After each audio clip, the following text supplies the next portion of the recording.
Viewers, আসসালামু আলাইকুম। ভারতের হিন্দু মুসলিম দাঙ্গা পুরো এশিয়া মহাদেশের জন্য সাম্প্রদায়িকতার অবক্ষয়। ভারতের জন্য এটি একটি জটিল সমীকরণ ও সামাজিক বিস্ময়কর ব্যাধি। অনেকের মনে এটি একটি জটিল প্রশ্ন। আজ এ প্রশ্নের জটলা খুলব। তার আগে আপনাদের প্রতি অনুরোধ, আমাদের চ্যানেলটিকে সাবস্ক্রাইব করবেন। চলুন তাহলে শুরু করা যাক। ভারতে মুসলমানদের করুণ অবস্থার কথা বলতে গেলে একদিকে যেমন দীর্ঘদিনের সামাজিক ও অর্থনৈতিক বঞ্চনার বিষয় উঠে আসে, অন্যদিকে তেমনি সাম্প্রতিক বছরগুলোতে ঘটে যাওয়া কিছু ন্যাক্কারজনক ঘটনা এই অবস্থার ভয়াবহতাকে চোখে আঙ্গুল দিয়ে দেখিয়ে দেয়।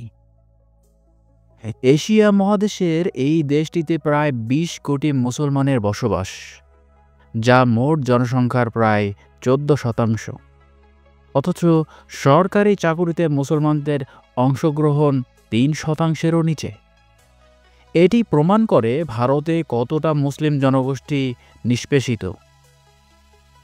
ধর্মীয় বিদ্বেষমূলক কর্মকাণ্ড, বিশেষত হিন্দু মৌলবাদী গোষ্ঠীদের দ্বারা মুসলমানদের লক্ষ্য করে ঘটে যাওয়া সহিংসতা ক্রমেই বেড়ে চলেছে। অনেক মুসলিম অধ্যুষিত এলাকা মিনি পাকিস্তান বলে গণ্য করা হয় এবং সেসব এলাকায় শিক্ষার প্রতিষ্ঠান, হাসপাতাল, রাস্তাঘাট উন্নয়নের অভাবে ভুগছে। কিছু রাজনৈতিক নেতার হেট স্পিচ মুসলমানদের বিরুদ্ধে জনমতকে প্রভাবিত করে, যেমন গোলি মারো, মিনি পাকিস্তান ইত্যাদি। ২০০২ সালে গুজরাট দাঙ্গা ভারতের ইতিহাসে অন্যতম ভয়াবহ সাম্প্রদায়িক দাঙ্গা হিসেবে বিবেচিত হয়। এটি শুধুমাত্র মুসলমানদের বিরুদ্ধে সংগঠিত সহিংসতার কারণে নয়, বরং এর পেছনে থাকা রাজনৈতিক, প্রশাসনিক নিষ্ক্রিয়তা ও নিষ্ঠুরতার জন্য আজও আলোচিত।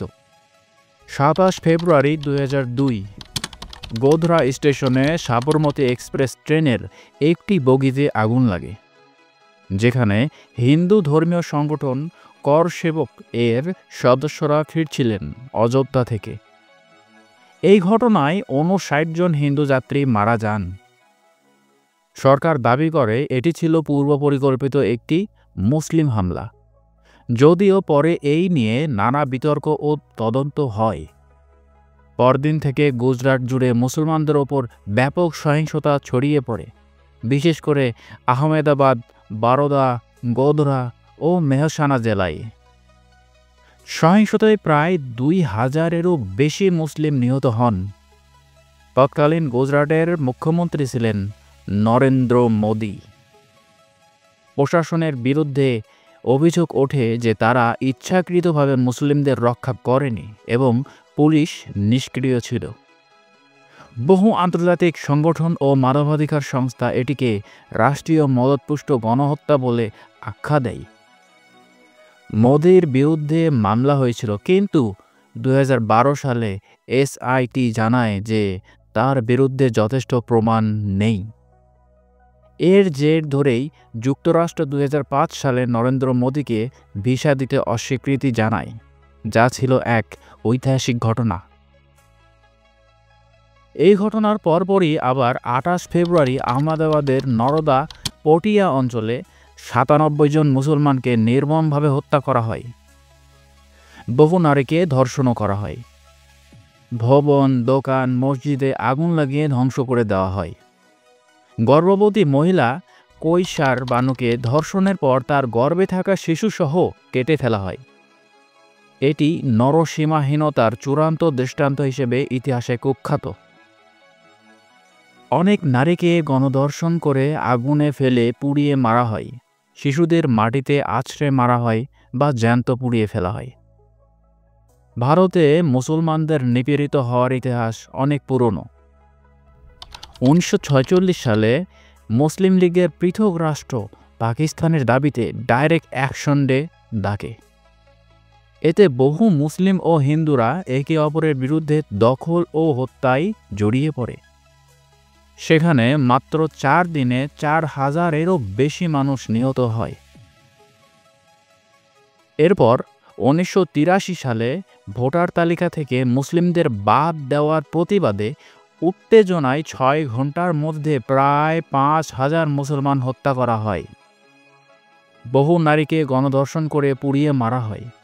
সরকার কোনো বিচার করেনি। অধিকাংশ মামলা বন্ধ হয়ে যায়। 1987 সালে হাশিমপুরা অঞ্চলে মেরঠে হিন্দু মুসলিম দাঙ্গার প্রেক্ষাপটে পুলিশ বাহিনী 42 মুসলমান পুরুষকে ধরে নিয়ে গঙ্গা নদীর ধারে লাইন ধরে গুলি করে হত্যা করে দেহ নদীতে ফেলে দেয়। মুম্বাই দাঙ্গা 1992-93।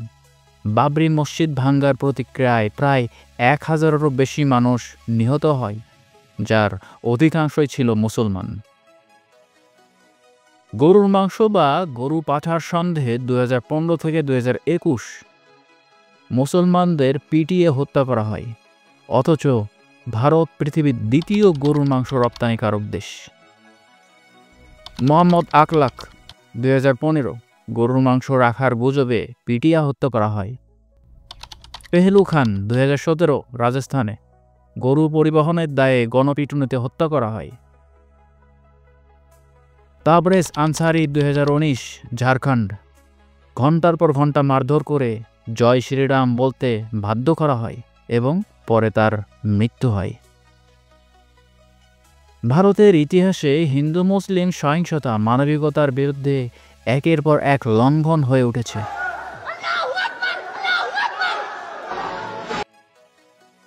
এসব ঘটনায় প্রভাবশালী রাজনৈতিক বা প্রশাসনিক ব্যর্থতা, বিচারহীনতা ও ধর্মভিত্তিক বিদ্বেষ সবসময় ছিল বড় কারণ। ভিউয়ার্স, ভারতের এই অসাম্প্রদায়িকতার জটিল রহস্য নিয়ে আলোচনা আজ এ পর্যন্তই। দেখা হবে পরবর্তীতে ভিন্ন কোনো রহস্য নিয়ে। ততক্ষণ আমাদের সাথেই থাকুন। ধন্যবাদ।